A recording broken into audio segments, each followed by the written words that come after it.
Many of us have seen what China has done in Africa, around Djibouti, with the port that is there, and also in Latin America. And we have listened to Xi Jinping and the CCP leadership talk about the Polar Silk Road and putting this as a part of their Belt and Road initiative. So I'd like for you to talk about why it is important that we strengthen this bond with Greenland and pay more attention to this because of the impact of the CCP. Senator, it's a great question. This is a playbook that the Chinese Communist Party run. They do it all over the world. I've seen it personally in the South Pacific. They do it in Latin America. They do it in Southeast Asia, in Sub-Saharan Africa.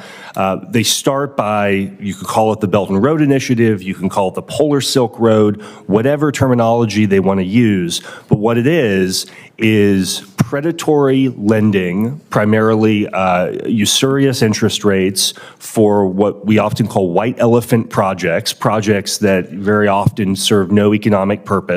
And don't last. And then they're stuck with debt diplomacy. Exactly. And once they have the debt diplomacy, ma'am, the Chinese come in and use that as for coercive political control over small developing states that can't push back and don't have the ability to counter the CCP's malign influence. And what I'm so concerned about and why I think this topic is so critical is that something very similar, we're beginning to see bits and pieces of this in the high north, in the Faroe Islands, in Greenland to some extent in recent years. We've seen it in Svalbard. We've seen it in Iceland. This is beginning to happen. The Chinese are signaling their intention to pursue this more actively, and that's why because we know the playbook, we need to be prepared to push back proactively.